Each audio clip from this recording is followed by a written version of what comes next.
Beautiful. Thank you. And here's what's around that corner. It's called Sacrament of the Six-Pack. Sacrament of the Six-Pack at quitting time.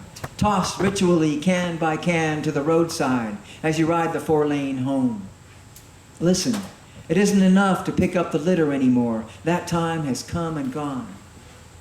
Like human teeth found in the fire pit with charred animal bones. Blind couples staring from old photographs. Your anonymous empties. Listen, no matter how deep they bury it for you, you paid for it, brother. It's yours. Our memory in the earth's crust will be this, junk of every innovation. Artifacts abandoned to the past that will outlast us. All those forms in triplicate. Your last will and testament is filed there, and mine, and all we leave behind.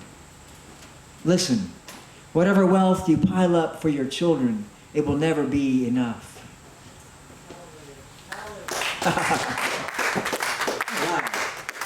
Thank you, you're a wonderful audience. This one I wrote about 20 miles from here at Bill's place, one fall equinox. It's for my niece Nora, who died at about 3 months old. Called Crossing a Stream in One Step. This little stream, no wider than my stride, slips away over pebbles and sand, quiet as the nearest tree. Low downstream in time, I hear the flutter of a feathered current, and I know a wind will rise through the leaves, and one by one they'll drop away from the branches where they live their lives and attach themselves to the wind. So all of us at long last, rich and poor, the lucky and the unfortunate, must join the vast community of the bereaved. One by one we suddenly know the meaning of irretrievable, the precise value of cherish, the true profundity of silence, the inescapable tragedy called storing up treasure in heaven. And sooner or later, one by one, the great trees too will crash among their seedlings and saplings, to lie barnacled with fungus, lichen blazed, paying back their long lifetimes to the soil with interest. And the sun will colonize their shadows, and between the broken limbs, the green heads of the survivors will climb, hungry for the privilege of living. So what lies beyond becomes the only question the philosophers dare to utter in that stillness. So even the politicians fall silent as a stream meandering over pebbles and sand. Stop and listen for a ripple of hope somewhere downstream. So memories become the only riches that matter, until they too fade, and all that's left is the world, pausing a moment to wonder and then stepping on across the stream into her next incarnation. Thank you. This is Oxygen and Spark. Here by the campfire, at the intersection of flame and fuel, oxygen and spark, I can hear the distant honking of a locomotive, a chorus of yowling coyotes nearby. Inside my winter layers, I feel the familiar friction of opposites, heart chafing against mind, body wrestling with soul, thoughts and feelings flaring up together into words. We are the light of the flames, the heat of the coals. We are the smoke of incomplete combustion, drifting soot, trapping sunlight and warmth. We are the green seedlings of new firewood, fertilized by buried ash. Thank you. And this is In the Cracks of Babylon. Grass grows only in the cracks here. We used to trust the government and the scientists, all those detectives on TV. To protect and serve us, they don't mind beating up a few to educate the rest, these bored cops on overtime. We used to believe our doctors, ministers, professors, even the actors in commercials. Tape is cheap. A satellite talk show passes for company tonight. Instantaneous celebrities from space. We used to trust the daily news, at least the sports and weather. Now we don't trust anyone at all. Giant presses somewhere, printing money just like science fiction. Trainloads of fresh bills whistling past the bankrupt fields. Everyone knows money isn't worth what you pay for it. Santa Claus is dead. We're not in business for your health. It's only criminal if you get caught. They took away our power to live our lives. They did it long before we were born. But we write the writing on the wall. We are blooming in the cracks of Babylon. We had to teach you to survive when you didn't know what dirt was for.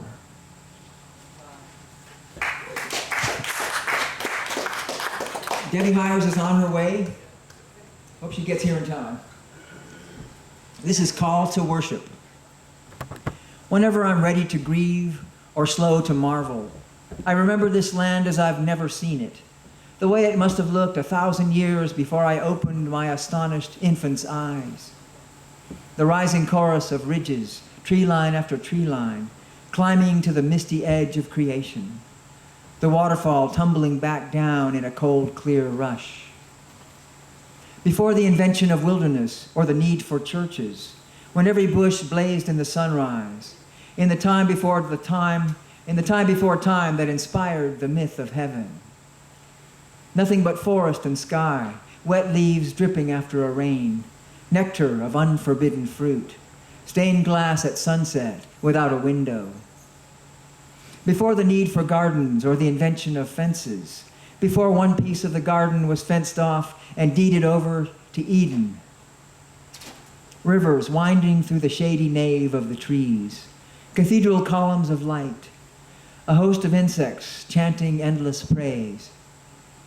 Before anyone needed a pulpit higher than the lowliest mushroom, when every weed was medicine and all medicines were sacred gifts of the soil. Whispering ghosts of people and the other animals who lived here then grieve with me as I gaze around at what the world has become.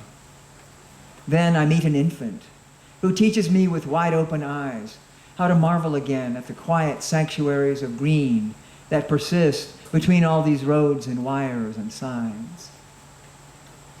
And right around here. All right, this is Moth. I bit my fingernails too short waiting for this bus. I stood too close to the road too long, peering through the haze of engine fumes. Everyone around me pretends not to know, so naturally they don't.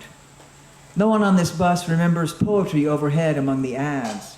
Today, hundreds of cockroach silhouettes, the extermination campaign. A dead moth on the stairs in the train station knows. Startled black and red and yellow eyes on shattered wings stare past me through the concrete overhang, and suddenly I see right through the step I was about to take. Its furry underbody leaves a yellow pollen on my fingertips. Ridiculous to carry the fallen creature home. Ridiculous to choose one place out of all the galaxies to go. All right, I have one more.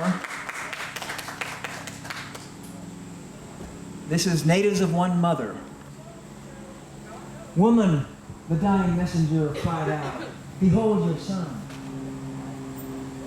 We all came out of different high schools, facing our cafeteria trays again, jogging in a dream in the middle of the gym class, searching the faces in the hall for the one that looks, watching for something in the look that shines and vanishes. This can't be real. This can't be how you conjugate the verb to live. A Hollywood fistfight in the parking lot, padded gangs brawling under floodlights every Saturday night, polished cruisers out racing the stoplights. One by one we came to the woods. By random wandering in the 1,000 lost directions, we found the real country we pledged our hearts to all those years while we covered our hearts with our hands. Country so quiet it needs no name. Country only its yearning exiles have learned to call peace. Step by misstep, leap by suicidal leap, into the black cavern inside, we groped to a true divinity, the temple they cut down to build the churches, the light we meditated on Sunday after Sunday through the colored glass. Temple so ancient, it blooms again each spring and makes fruit. Sanctuary only the wounded even need to call healing. The broken-hearted young man and the grieving woman must have looked a long time into one another's faces before they understood his last broken parable. Behold your mother. Thank you. Thank you very much. Are you going to come up, Gretchen?